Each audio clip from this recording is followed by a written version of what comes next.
Main kita dari Lingsar, dari Sesaut. Sudah dimodif DFSK Super Cab Mataram, muatan 3 ton. Sudah dimodif, keren pokoknya guys. Yang mau pesan silakan bisa mampir ke dealer DFSK Mataram. Ada tendanya juga di Pertamina Selagalas Mataram. Ini dia Bapak Mustaqim. Bapak Mustaqim, gimana kabarnya Pak? Oh, alhamdulillah baik. Ya, gimana ini mobilnya? Ya, alhamdulillah bagus kuat. Ini mau ke Lombok Utara ini? Oh, mau ke Lombok Utara ya? Iya. Ini muatan sampai 3 tonan ini. Bisa muat nanjak di Pusuk. Ya, insya Allah. Iya, ini STNK-nya Bapak terima ya. Nanti sampein. Terima kasih banyak Pak. Selamat jalan. Hati-hati. Semoga sampai di tujuan. Wah, kenceng. DFSK Dongfeng Sokon Super Cab.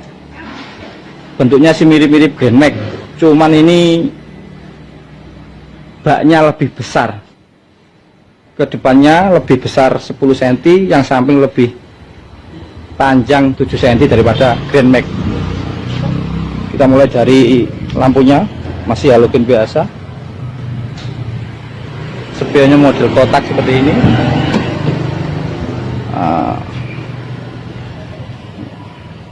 Bentuk kabinnya mirip Grand Max, tuas personel juga masih di sini. Sun visor masih belum ada kaca.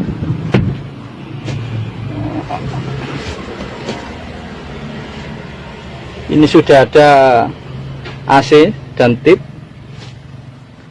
Kalau harga dia masih selisih banyak, sedangkan sama Grand Max selisih 15 jutaan lumayan. Ini sudah AC, kalau Grand Max masih manual. Kabinnya juga lapang dibanding Grand Max.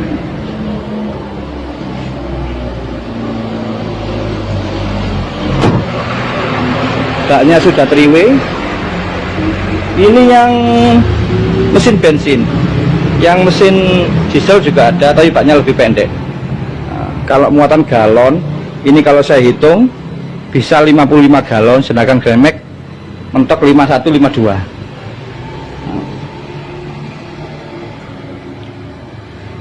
Bannya menggunakan ring 185 ring 14, mereknya GT Radial. Sasisnya kokoh sekali kawan-kawan, sudah di anti karat sama pabrik. Ini lebih cenderung mirip-mirip ke L300 kalau baknya. Kalau platnya lebih tebal. Masih baru kawan, masih plastikan.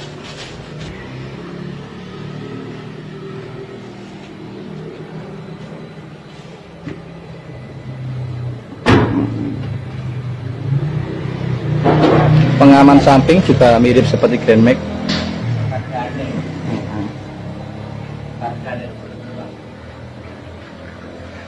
Ini bawahannya kokoh sekali, kalau dibandingkan Grand Max jauh.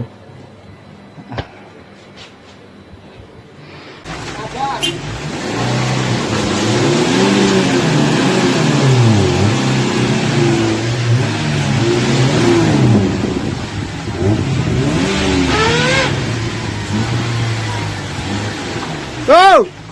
Wah! Go!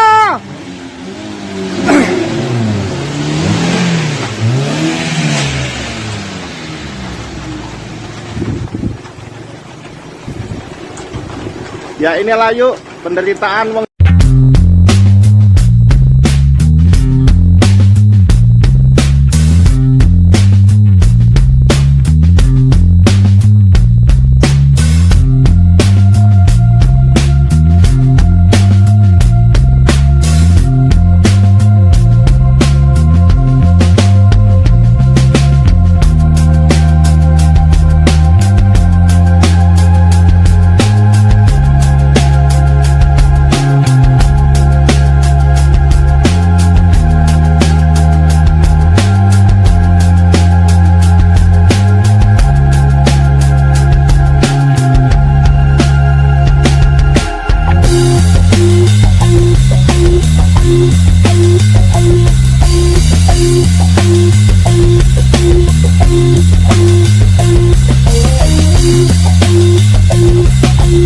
dari sisi interior, DFSK menawarkan desain yang berbeda dari pickup pada umumnya. Ya, ini untuk desainnya sih kalau menurut kita sih ini seperti mobil minibus ya, bukan sekelas mobil pickup sih. Terus yang selanjutnya itu DFSK sendiri sudah dilengkapi dengan head unit. Head unitnya itu masih single din sih kalau ini ya, kalau menurut kita sih untuk pickup masih cukup ya untuk head unit yang single din.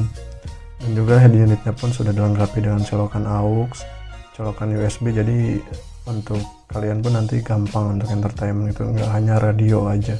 Dan ini nih yang membedakan DFSK dengan mobil pickup yang lainnya, yaitu dari interior yang bawahnya ini dia itu sudah dilapisi lagi bre, jadi bukan hanya karpet ya aja nanti yang kita dapatkan, tapi dia itu udah dilapisi lagi, jadi itu untuk sangat nyaman sih kalau menurut gua ya. Kalau dibersihinnya itu lebih mudah, nah, juga kan kalau nggak gampang keropos juga gitu. Pokoknya nyaman gitu kalau buat bersihinnya, nggak kayak yang pickup di sekelasnya tuh ini kan masih besi gitu, untuk alasnya nggak dilapisi lagi, paling kita dikasih karpet aja. Kalau menurut kita sih ini bagus ya untuk sekelas mobil pickup, ini dilapisi kayak gini, walaupun emang fungsinya kita sih nggak tahu, cuman untuk estetika ini dapat sih. Terus yang membedakannya lagi untuk DFSK sendiri ini sudah dilengkapi AC ya. Untuk mobil pickup di sekelasnya pun ini masih jarang ya yang sudah menggunakan AC, itu pun kita harus nambah lagi baru kita dapat AC. Kalau untuk DFSK sendiri ini udah dilengkapi AC dari si pabrikannya gitu loh bre, jadi enak lah.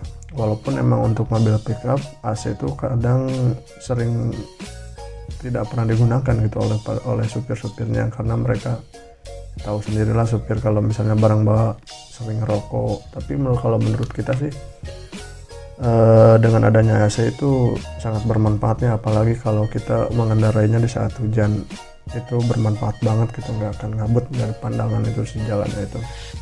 Terus untuk yang seterusnya di DFSK sendiri ini udah dilengkapi dengan power steering, jadi kita tuh semakin nyaman gitu di perjalanan, walaupun bermuatan berat pun masih tetap nyaman, karena ini kan sudah pakai power steering, nggak pakai power hand lagi seperti mobil pickup pada umumnya yang ya sama-sama di kelas inilah, di kelas seharga dengan DFSK gitu.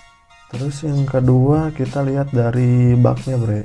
Untuk dari baknya itu menurut kita si DFSK ini lebih besar sih, lebih besar daripada kompetitornya, karena dimensinya itu kalau menurut kita sih ini sama dengan L300. Dengan L300 pun ini lebih besar sekitar 20 cm kalau nggak salah ya, kita itu lebih panjangnya itu 20 cm. Terus untuk baknya pun untuk DFSK itu mengusung bak dengan 3-way, alias bisa dibuka dari segala sisi, dari sisi kiri, kanan, belakang. Ada sih yang pernah bilang bak 3-way itu gampang apa ya, nggak kuat gitu, bak 3-way itu nggak kuat untuk kalau misalnya kita menahan bobot muatan yang terlalu banyak, ataupun nanti kan gampang bunyi gitu. Tenang aja bre, untuk DFSK ini mereka udah memikirkannya sebelum mereka memasarkan mobil ini. Karena apa? Untuk bahan dari baknya itu, platnya itu sangat tebal bre. Untuk ketebalannya tuh kita tuh lupa ya, sekitar berapa mili lah, dia tuh lebih tebal dari kompetitornya. Tapi pas emang kita tes ketak-ketak pun si baknya tuh ya emang benar-benar tebal gitu. Terus dari si pengunci baknya ini kan 3-way. Nah ini tuh dilapisi karet lagi, dilapisi plastik atau karet itu. Jadi ya menurut kita sih ini untuk meminimalisir bunyi ya. Kadang kan yang 3-way itu sering bunyi kalau misalnya kita bermuatan. Nah untuk DFSK sendiri mereka sudah memikirkannya dengan melapisi ini, jadi ini sangat aman. Terus untuk standar dikirnya juga untuk DFSK ini standar kirnya dia bisa bermuatan 1 ton 20 kilo lah, itu sih standar kirnya ya. Tapi kalau misalnya melebihi sih bisa juga, bisa, cuman kan kita harus sesuai, jangan sampai melebihi atau di atas standarnya ini, karena kan itu dapat berbahaya juga nanti di perjalanannya. Terus untuk si pernya ini, per daunnya ini untuk DFSK itu lebih banyak sedikit. Kalau menurut kita nggak salah tuh ini ada 6 ya untuk DFS sendiri, karena kompetitornya itu cuma ada 5 untuk si per daunnya ini. Karena apa? Dengan per daunnya menambah satu lapisan, jadi kalau misalnya bermuatan berat tuh nanti si pendernya ke bannya tuh nggak akan